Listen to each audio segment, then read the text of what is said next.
All right, a big deep breath, everybody. Good morning, good afternoon, where you are. This is Kenneth Price, and this is Sunday, May 14th, and this is our weekly Zoom call for our ministry, psychiatricsobriety.com. And I'm here with Jenny, and more will come on board, and this is my 5-minute introduction.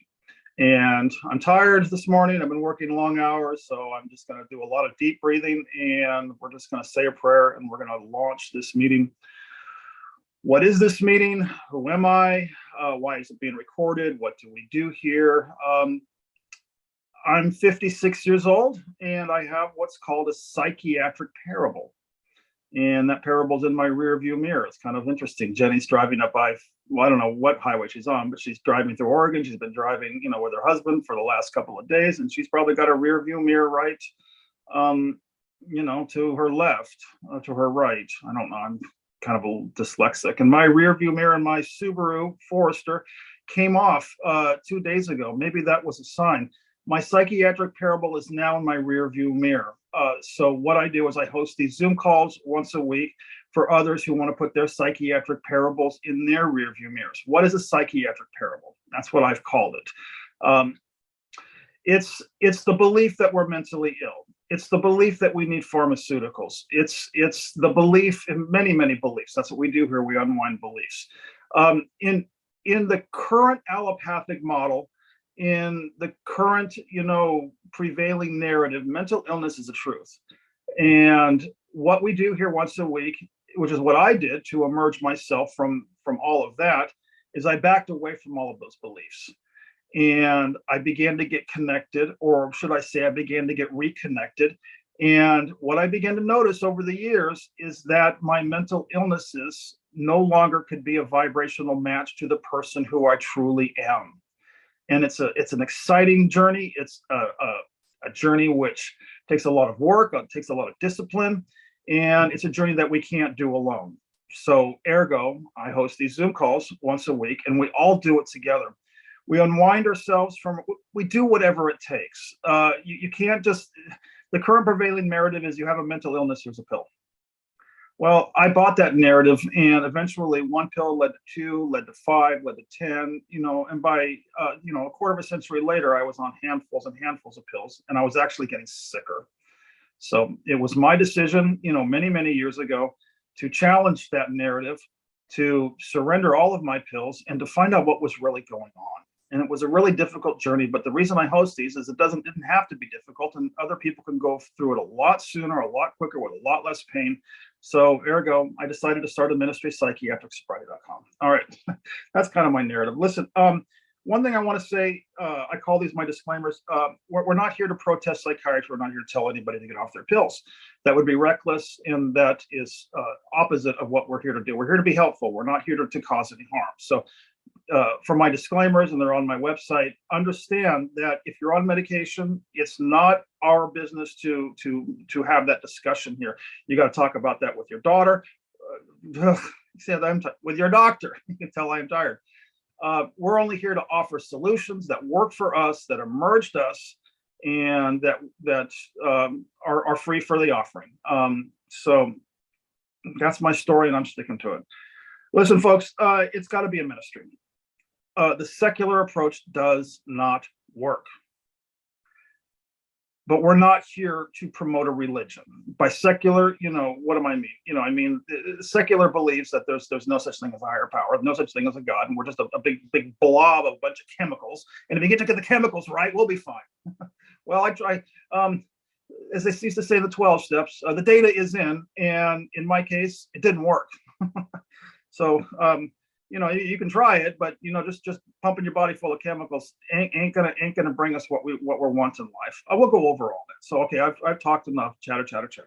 All right. So we're not religious, but we're not secular. What are we? I'm not even going to answer that question, but I'm going to say the healer's prayer, which goes like this. It comes from the Course in Miracles. We are here only to be truly helpful, and we are here to represent him or her who sent us. We do not have to worry about what to say or what to do, because he or she who sent us will direct us. We are content to be wherever he or she wishes. knowing that he or she goes there with us, and we will be healed as we let him or her teach us how to heal. All right, I'm a Course in Miracles student, folks. I've got miracles. I've actually, by this many years, I've actually got tangible proof of miracles, that this shit works, that there is a higher power, and that we are being supported, not to heal our bodies, but to heal our minds, and to show us the true perspective, to show us who we truly are, and to emerge us from all of this unhappiness, sadness, and a lot of times suicidality. And I'm not afraid to talk about suicidality. As far as healing our bodies, I have no idea. That's none of my business anymore. What I have to say is I'm happy, I'm productive, my life is full of love, and I want to share that. All right, so I made it 6 minutes this time. Kathy, how are you? Jenny's going to stay muted for a while because she's on the road with her husband going through Oregon. I'm glad we get some one-on-one time, Kathy, because you've been coming the last couple of Zoom calls, and I just enjoy moving through this with you. How you been? Oh wow, it's only 3 of us. Okay, that's fine. More will come on. We got I call them stragglers. How's it been? Happy Mother's Day. Yes, Happy Mother's Day. I don't know if you're a mother, Jenny, but also Happy Mother's Day to you, if you are. Nope. I don't really like Mother's Day. I can't hear you. Can you speak up louder? Oh, I don't really like Mother's Day. That's all right. Listen, if stuff's coming up, that's what this Zoom call's for.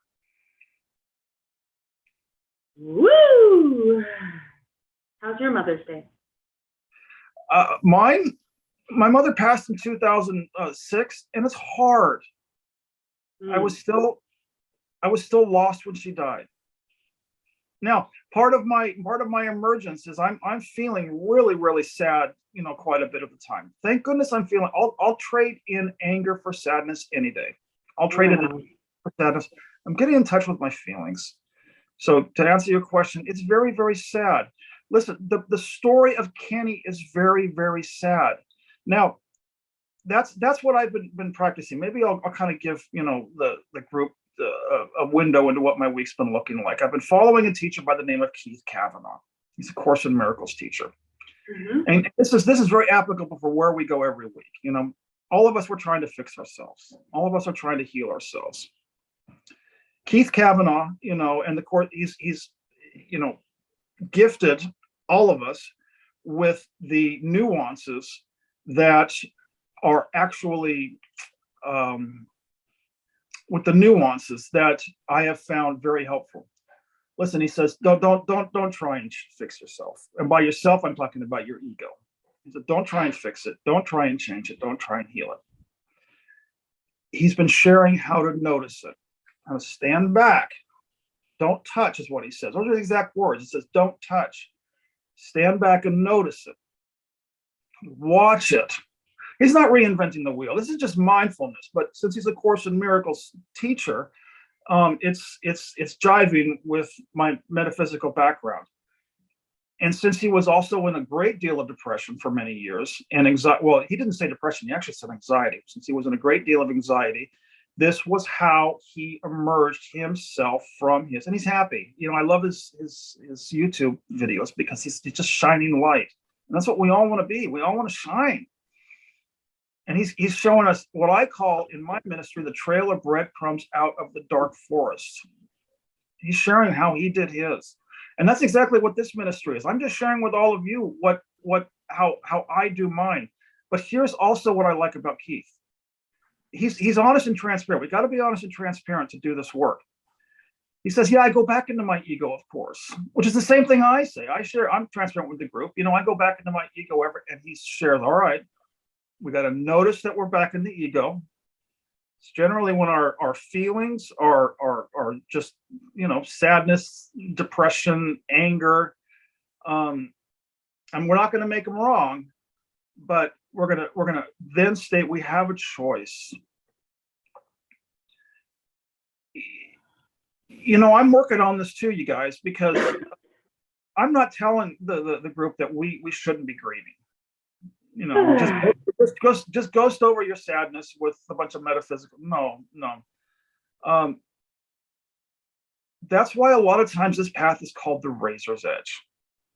Because on this hand, we can't wallow in it, but on this hand, we can't stuff it either. We have to go through that narrow passage, and it's going to look different for everyone. And it's going to be this. I've used this analogy before. It's like childbirth. It's quite messy, but we're all doing it together, and that's what makes it possible. When two or more are gathered, and that invites grace. Grace really happens. How did that sound, Kathy? Was it helpful? Oh yeah, for sure. Just, I don't know. I just started A Course in Miracles. Oh, I'm getting a book. I know you did. This is what I want to share with the group. I for years, I was labeled clinically depressed.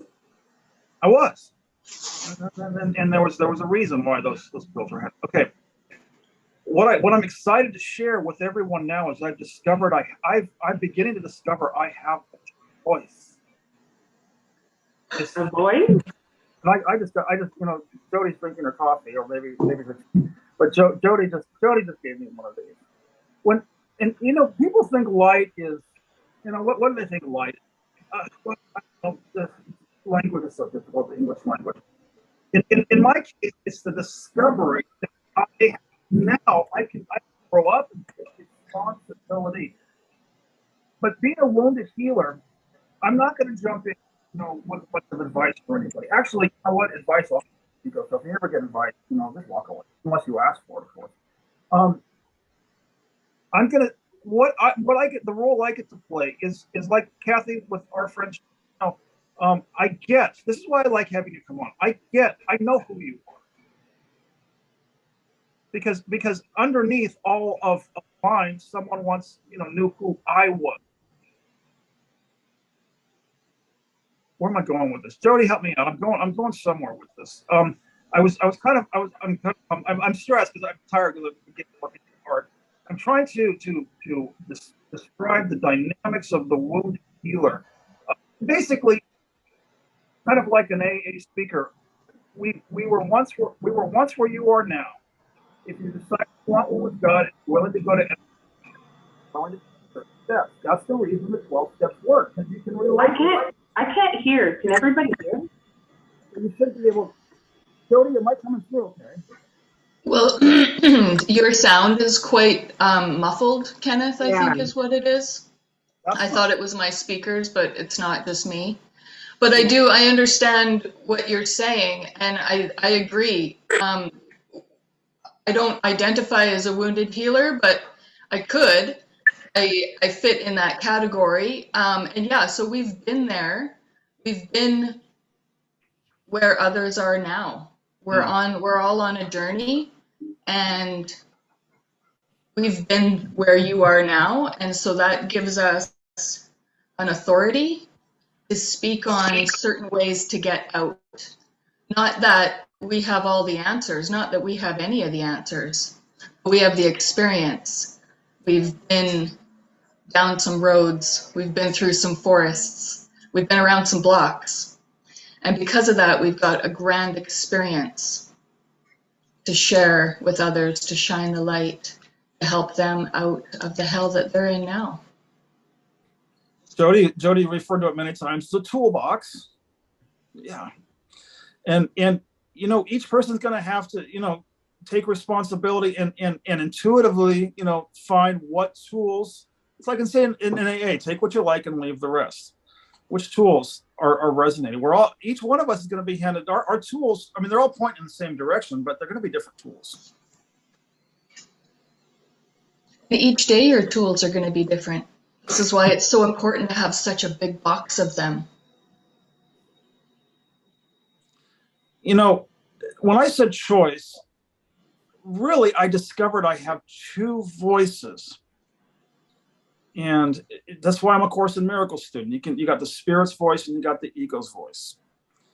And one of the things I'm supposed to be doing here, which is coming online after all these months, is I'm here at a spiritual community. I'm doing construction work. I'm wrapping it up. I got about another month left of construction work. But the whole point of being in this community is to watch one's mind while we're doing function. It's very much monastic, in other words, and to watch how my ego wants all day long. Here it comes again. Stop. Take a break. And this is okay. This is what mine looks like. I can't do this in a 9-to-5 job, but I can do this when I'm working for a monastic employer. Basically, stop, sit down, and in my case, I've been watching Keith Kavanaugh videos on YouTube. And he's been helping me unwind. Oh, that's the ego's voice. That's not your voice. That's the AI chattering. In the 12 steps, they called it the committee. I love that when they used to call it the committee. Well, here we call it the ego's voice. I don't care what it's called, but it's not who we are. It's not who I am. And it's so easy for me to, habitually get lost in that voice. And what Keith has been saying, which my other teacher, David Hoffmeister, describes it as, it's like jumping onto a movie screen and playing the character. Playing the character. I am the character on the screen. No. Character on the screen is going to do what the character does. Keith Kavanaugh is inviting us all to slow down, get off the screen, and watch the movie.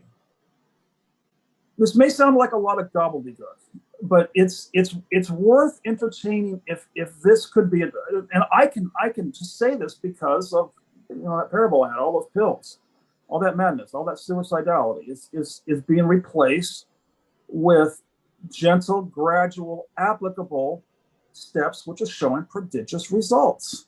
And that's what I'm sharing with everyone. It's what Jody shared with everyone. It's what Beloved shares. It's the reason we assemble these. The only difference, and this is not like some brand new ideas time has come. It's just that we've all been diagnosed mentally ill and been on pills. It's that simple. Yeah, I heard it. I heard it described as we're pretty much sitting in heaven, looking around in the world or down into the world. So we're already in heaven, looking and seeing all these shapes and forms and craziness. Oh. But I really want to talk about sadness.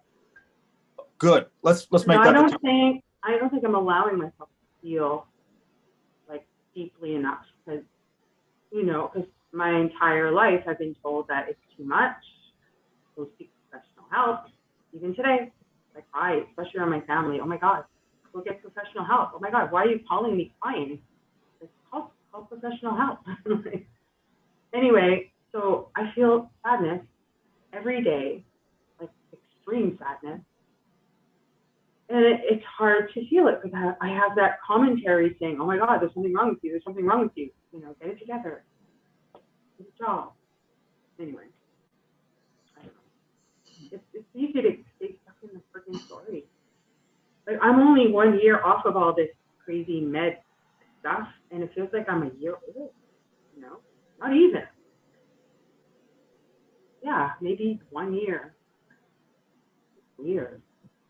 Waking up to I'm not a mother. Where's my family? I can't even go visit my family because of stupidness. Jody's chomping at the bit. Fucking bad. Like yesterday, all I did was cry and be angry, which I prefer to cry than be angry. But it seems like every time I'm angry, I'll go underneath and I'll start crying. It's just good. It's such a relief. So yeah, I think crying's okay, but I don't want to be stuck here for much longer. Very lonely. It's hard. It's hard being away from family when they're all together. My niece is like my daughter, and she's back in town, and that's fucking weird. Kathy, let's take a quick break. So Jody's hands, just about on fire, along with this beautiful glow she's got. I can't wait to hear how she's going to inject some wisdom into this. I put my hand up in a Me Too sort of fashion. I get it. I understand. Kathy, let it out. Let it out of you. Last week I was going through it. Similar. Lots of sadness and lots of anger. And those Keith Kavanaugh videos have totally, I used to say saved my life, have totally shown me the truth of what's really going on. And I've been spending some time up in the theater with Jay, watching the drama of the mind. Holy crap. Can it not be so dramatic, Kathy? When you're in the sadness and you're in the anger, the drama. Oh my goodness. And so to be able to take a step back out of it and up. Michael Singer calls it the seat of awareness. It's very similar. It's you get up out of it. You don't want to be down in it. You want to be up out of it, watching. But still feel it. Like I spent 8 years with a Tao Grandmaster trying to heal myself. I made a lot of progress. I experienced a lot of miracles, but there was a lot of spiritual bypassing going on because we were trying to heal things instead of actually feeling them. And so I've learned, Kathy, just in these last few months of being out of that community, how important it is to go in there and feel it. But don't get attached to it. What did I wrote down last week? Oh, gosh, I was just fucking beside myself last week. Notice it, see it, watch it, allow it, accept it. Don't be it. So it's the same thing that Keith Kavanaugh is talking about in those videos. I watched all 3, Kenneth, 3 fucking times. All week have just been like replay, replay, replay. And he just keeps repeating himself. Let it happen. Don't fight it. And for me, Kathy, I wasn't allowed to feel when I was a child. It was go to your room if you're going to be like that. That's why I put my hand up when you were speaking, like, me too, yeah, me too. And so the biggest healing right now for me is to actually allow myself to feel those feelings and give myself the safe space that I didn't have as a child to actually feel it. Kathy, call me. Kathy, call me when you want. Thank you. Talk to somebody, okay? Because I get it. There's a fine line, right? We need to feel it. We need to say it. We need to talk it, as long as we're not identifying with it, as long as we're not in our victimhood, right? That's the fine line. It's a razor's edge. You're not alone. It's fucking hard. I think I have a lot of block, like so much fear around feeling. Yeah. My father used to beat the crap out of me, and if I cried, he would say, shut up or you'll get it worse.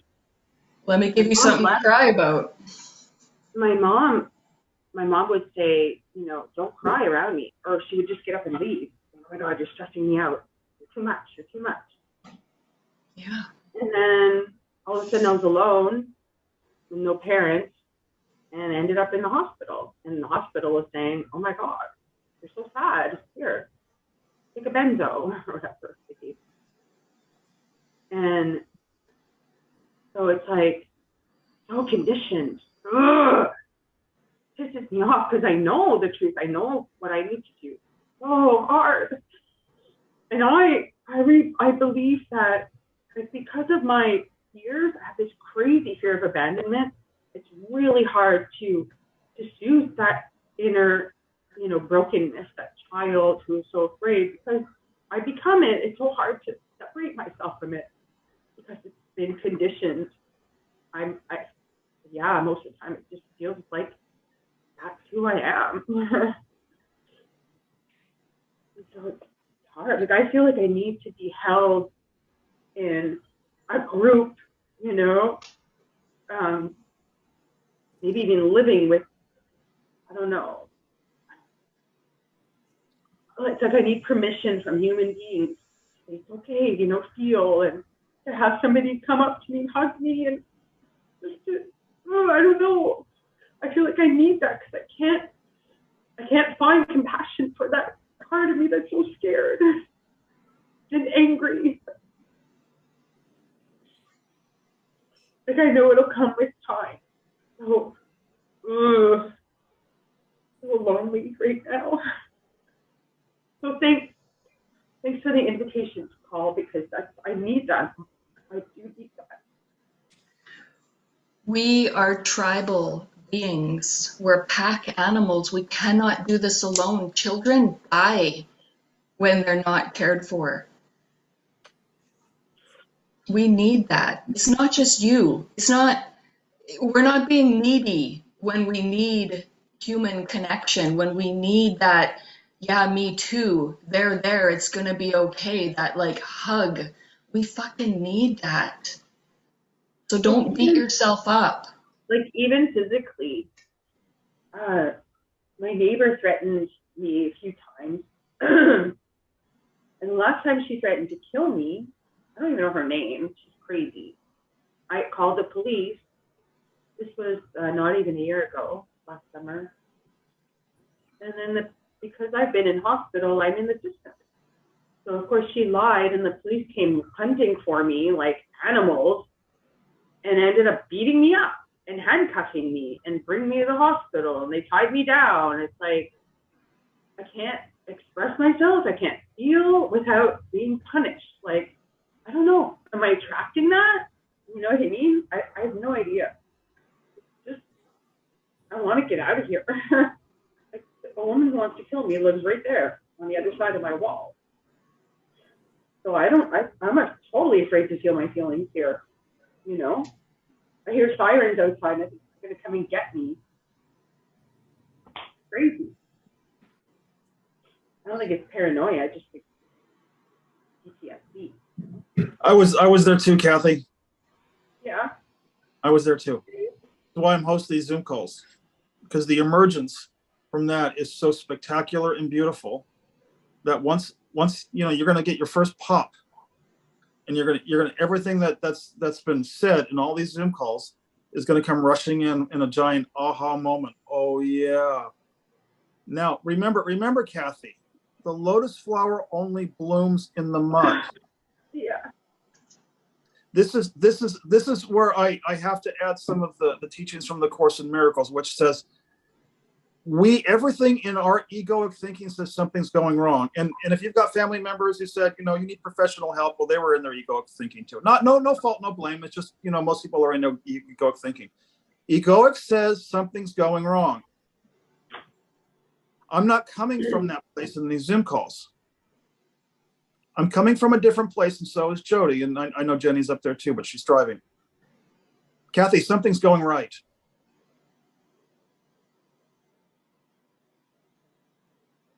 Like what? Now, the part of the discipline, and Jody said it, it's a razor's edge between, you know, we have to express, but we can't be in self-pity, is you have to be open.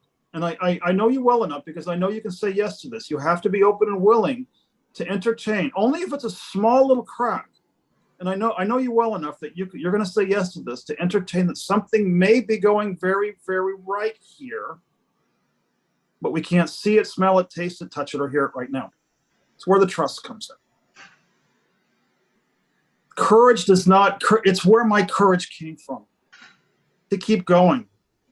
When the voices up here were shouting, take a gun to yourself and kill yourself. Jump off a bridge, run in front of a highway. But you know me, I'm not afraid to talk about suicide, because I spent so many years there. But inside of you, Kathy, there's a light. I've seen it. You keep coming back. For some reason, you keep returning, because that light says, this voice can't be true. I'm engineered to be free, happy, whole, complete, and connected. I call it our inner child. Kathy, is anybody here familiar with the book, The Velveteen Rabbit? I'm going to drop the Course in Miracles, and I'm going to share with you about the Velveteen Rabbit instead. I'm getting a smile from Jody. I'm not going to get the story right, but I'm going to get the gist will come through. Little boy has this toy room full of beautiful toy soldiers, shiny paint, beautiful Tonka trucks, ladders, and then he has the Velveteen Rabbit, beautiful toys. Velveteen Rabbit, I suppose, may have been his favorite stuffed animal. All the other toys were jealous of the Velveteen Rabbit because the little boy preferred the Velveteen Rabbit the most. Played with him, took him everywhere. But one day, Kathy, a little boy was out playing, and his mother called him in, and he left the Velveteen Rabbit outside, and he forgot. Couldn't find the Velveteen Rabbit, his favorite stuffed animal. The stuffed animal stayed outside in the snow, in the rain. The seasons came, the seasons gone, and his fur began to fall off, and the crows began to come and peck out his eyes. He wasn't beautiful anymore, Kathy. Velveteen Rabbit wasn't the beautiful stuffed animal he once was.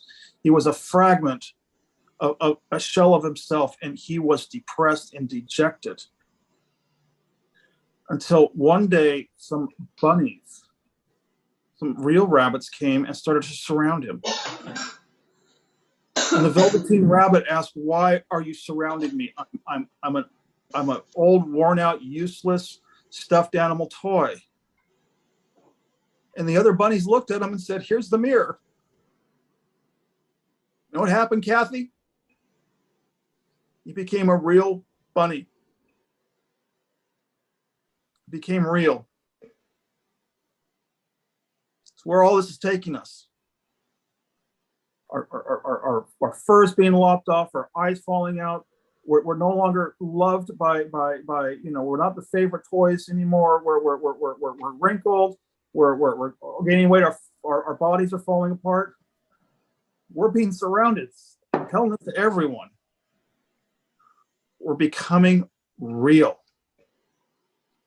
No more Course in Miracles talk. Straight to the Velveteen Rabbit. It's not a children's book either. It's for adults.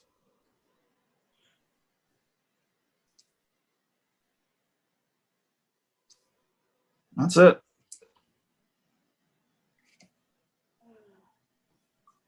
It's what it takes to become real.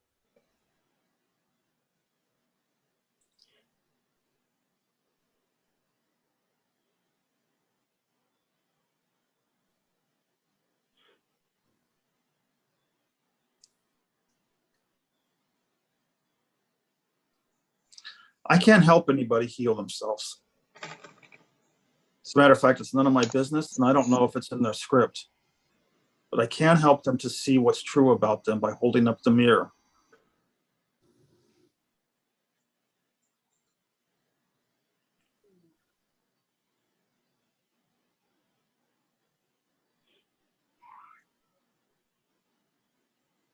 I don't know if it's like this scared inner child, broken child who doesn't want to be alone. Like, am I just making excuses, holding off on my healing? Because I do feel very unsafe here with you, physically, emotionally.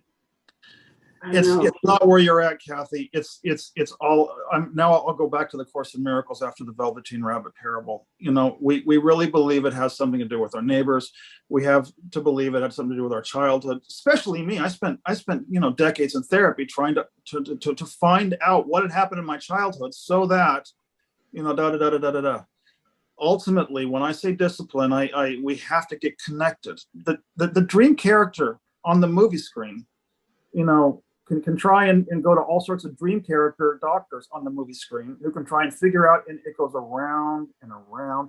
And that's where the mental illness was born, on the movie screen itself. By the way, everyone on the movie screen is mentally ill, but ours just, reached a precipice where it got so painful that we're ready to exit the movie screen by doing a boom. And that's not necessary. what I'm inviting everyone to do, and Jody's on board because she's been devouring Keith Kavanaugh like me. We're not dream characters. We have to be willing to entertain that. And it takes discipline at first, because everything in our thinking is saying, telling us, you're a dream character, fix it, change it, heal it, on and on and on and on and on. It can actually be quite simple, but it's so groundbreaking and so simple that it avoids everyone. We're not dream characters. I love that Kathy, you've got a great disguise going. You had us all fooled. I don't know. It looks to me like you're a woman, with, you put on this mask, a woman probably in her 50s with dark hair, who's wearing a yellow scarf and looks like it's a purple dress with white polka dots. Great disguise, by the way. You had us all fooled. You made us believe that you were a Kathy. And it got so convincing, you even bought it yourself. You believe you're a Kathy. Now, once we believed, and I did it too, I believed I was a Kenneth, 56-year-old man, balding hair, apparently this dream character, had written a story of bachelor's in finance, master's in architecture, psychiatric parable, addictions. I was born 4, 5, 6, 7, Kathy Price, Steve Price, my brother. It was a very complicated story that I wrote, and I had everyone else convinced. And actually, they were trying to keep me on the movie screen by giving me things like birthday cakes to celebrate the day my dream character came in.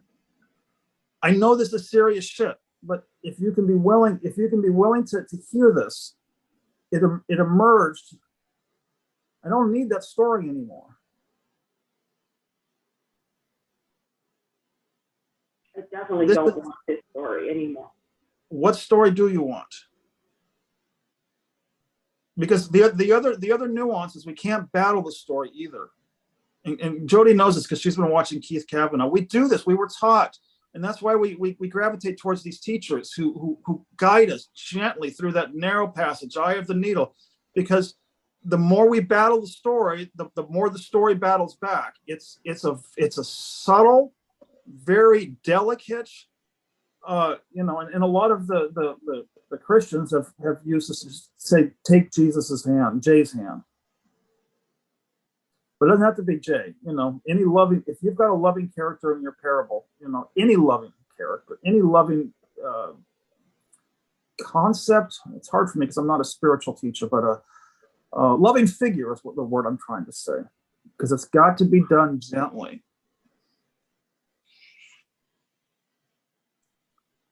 And I know when there's depression, it's hard to hear this. I couldn't hear it when I was depressed, but I was so willing that trust me, Kathy, it's going in. Oh, I hear it. I know you are. We've had some great conversations. The one that was my favorite is when we started bursting up laughing. I don't know what made us laugh together, but we were. Because I'll tell you, it was the moment that you called was the moment I had time.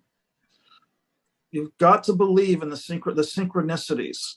People call them miracles, grace. I prefer synchronicities because I don't want any too much woo-woo talk to enter this Zoom call. But notice how the universe is aligning situations, places, and resources. It's all been pre-planned anyway. We can't get out of this, but we can unbelieve it. The more we try and get ourselves out of this, the more we entangle ourselves in the spider web. And that's a good thing. Because when that spider's about to eat you, you say, God help. And God says, and the spider goes, oh shucks, takes off his, Spider-Man, mask, and it was just a silly little puppy dog. I just wanted to give you puppy dog kisses. Nom, nom, nom, nom, nom, nom, nom. Truly. I did all those ayahuasca ceremonies. I saw, what I was running from was a little puppy dog who just wanted to give me slurps and kisses. It's an illusion. It's a dream. But for those of us here, it's become a nightmare. Mm. If you're having what you believe to be, a pleasurable dream, you're not going to come within 100 miles of anything I have to say. Oh, that's nice. Can you pass the mashed potatoes? No, but when that spider's about to eat you and it's become a nightmare, that's where the magic happens, Kathy. The lotus flower only blooms in the mud. Nothing's going wrong. Something's going right. I just want to get out of here. Like, I plan on going to this retreat for a few weeks, and they double overbooked. Like, I was doing a work exchange. Anyway, they denied me the day before I was leaving. So I was really pissed off because I just want to get away. That wasn't meant to be. And then I found this woman who's, she has this beautiful place in, I don't know if you know Algonquin Park in Canada, but it's just all beauty and lakes. She has a huge home and all these cabins, and she has like a work study program there. She needs help raising her children, and she has events and I don't know, all kinds of retreats together. And I thought it'd be great to go there for the summer and be around children and animals and nature instead of sitting here. Like, I know it's not going to save me. I know everything will be there with me, but at least I'll have beautiful distractions, you know, I'll be able to keep busy. And I don't know, it's like I've never had that sense of family, and it's just something that I want to be around. Anyway, that's my plan. Because I just like, okay, one quick thing. I was always into music and singing. I got into school. I tried getting off my medication while I was in school. So whatever, I went insane, had to come back home. And now 25 years later, I reapplied to go back into school. I got the audition thing together. It was so difficult because everything in me is just grieving the past. So I don't know if this is like just an attempt to save myself from the pain. But anyway, it's always been a dream. It's the only dream I have. And I just got accepted to go back, and I didn't feel a thing. I thought I would feel happy or some sort of something. I'm supposed to go back to school in September, and I don't know. Anyway, so that's why I just want to get away, because I think it'll help me get a better perspective instead of being around all these triggers. I am fully supportive of spiritual retreats. You know, I've got, you know, countless of those in my resume. No matter where we go, there we are. You know, the fallacy of the spiritual community is that we're going to come here for about a bunch of love and light. My triggers haven't gotten any less, haven't lessened upon arrival here 7 months ago. But, and I've got a container for them, so I can call the steward and, you know. At least he can open space. Do you feel safe? Do you feel safe in your home? You know, on your own? Like safe? By what? What do you mean? Like physically safe? You know? Well, yeah, I feel physically safe. I don't. Sometimes I think they have my keys. Sometimes I think they're just gonna break in, and I don't know, all kinds of weird mind games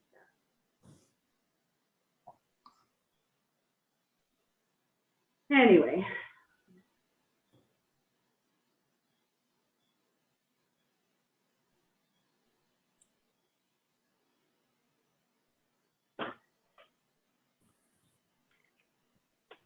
Kathy, what were you able to hear from Jody and myself? That a very strong ego, and I need to separate as often as possible.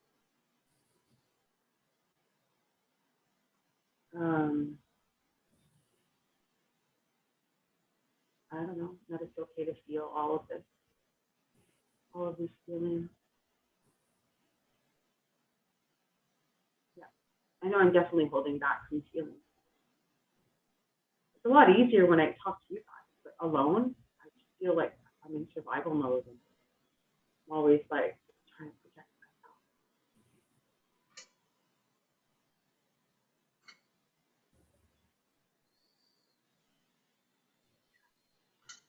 You know, Jody and I are holding out gifts for you, Kathy, but when the stories are in front, then the gifts are invisible.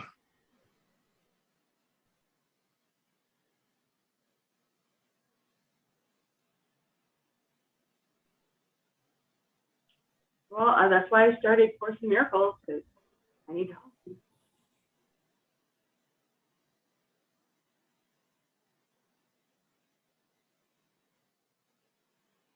I like the analogy with the puppy dog. It kind of changes my perspective a bit. We're giving you love right now.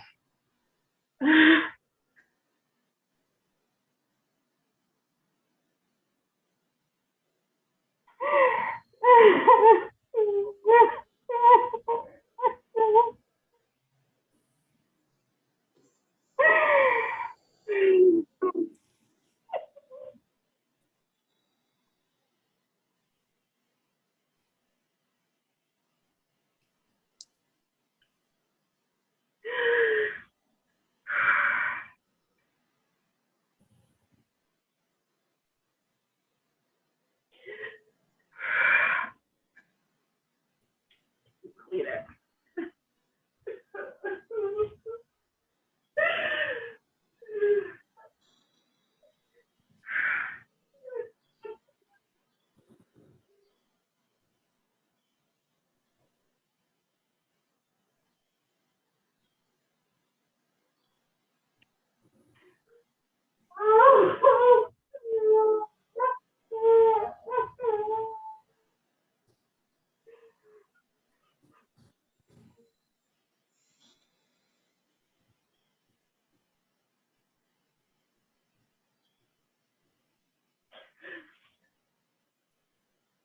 Oh my God, you guys are so silent. For someone who doesn't know how to cry, that was a pretty good job, Kathy.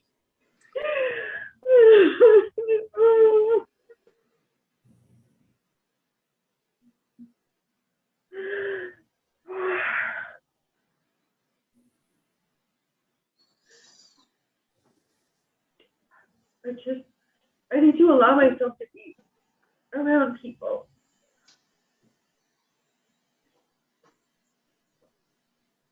Oh, I don't. Oh. You're healing me right now. So I'm going to come right back at you and say thank you. Oh, God. It's so hard. Yeah, it is. Yesterday, I found out, of course, the family's all getting together today. My niece is in town.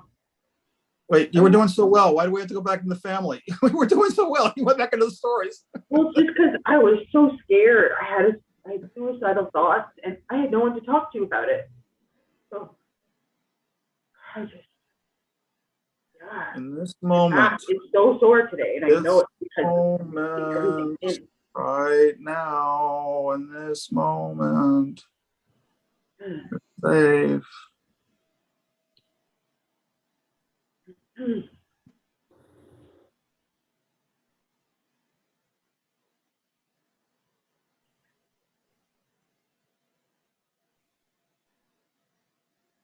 here.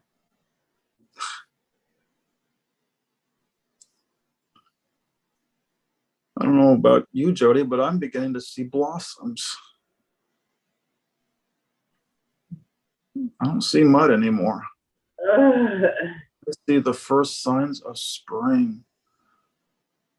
On this moment,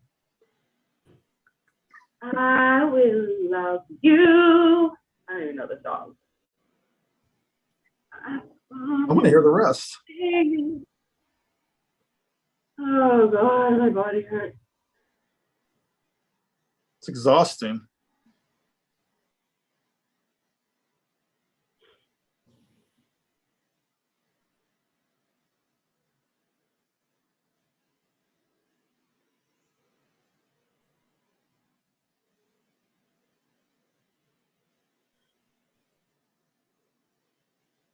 That's what healing looks like. We're not falling apart. We're falling together. You know, we got all these stories, and we didn't get this when we were 5. We didn't get this when we were 8. We didn't get this when we were 7. Thank goodness I didn't get into 5. Thank goodness I didn't get into 6. And thank goodness. Because the good things in life are worth waiting for. We earned this.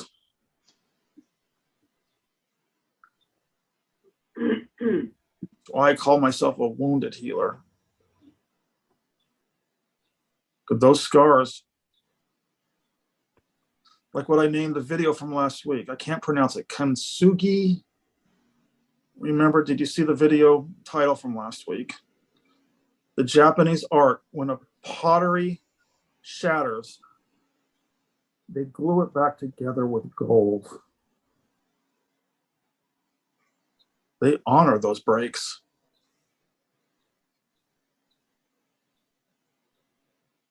It's not breaking us down, it's breaking us open. But it is breaking something down. And this is the analogy that I love. Pardon me for being a bit of a contrarian here. You always have been. But there is something breaking down right now. Let it die. Let it break down. Let it crumble. Watch it. Get up there in your seat of awareness. Get up there in the theater. Get out. Separate yourself from it. You are the one witnessing the drama. It's the mind, the ego, that is being so dramatic right now. It's not even you. You are the awareness of the reaction.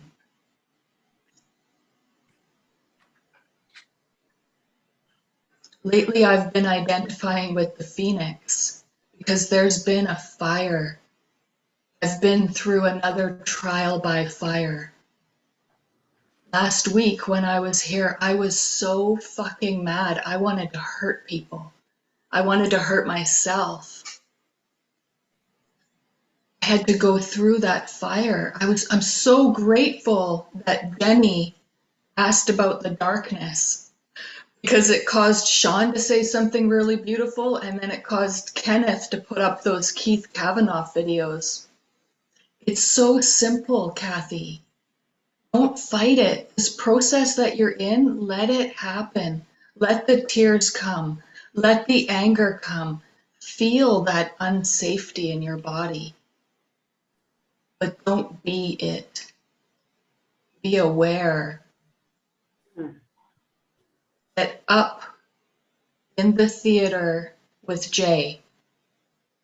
Or get up in your seat of awareness, as Michael Singer talks about it. But just get up and out of it. Watch it. Don't fight it. Don't suppress it. But don't be it. Allow it to happen. Watch it happen. Love it. Send all of those wounded parts that are picking up a fuss right now, send them all of your love. All of the love that they didn't get, send them all of your love right now. Let them know that it's okay to feel like this. Just as long as you're not it. Because you're the awareness. It's so simple. Just get up and out. Don't fight it. Don't suppress it. Watch it. And that's what heals it. That's what releases it. That's what lets it go. And then it's gone. And then you don't have to go through that cycle again. You get to go through a different one. It may look and feel the same, but it's different. Oh. I know. It's a spiral. Just keep going. You just keep doing it. I'm feeling guided. Right, go ahead. I'm feeling guided to end the recording You guys can have a Zoom call as long as you want, but I want to end this recording because that was beautiful. That was powerful. That was courageous. And that was exciting for myself and Jody, because we know what's going to come next. First signs of spring. The recording's going to end. This is Kenneth Price. It's Sunday, May 14th for the ministry, psychiatricsobriety.com. If you're watching this on YouTube, leave your comments below. Support this ministry. If you find me on YouTube by attending one of our Zoom calls, I'll leave all the information in the description line. God bless, and may the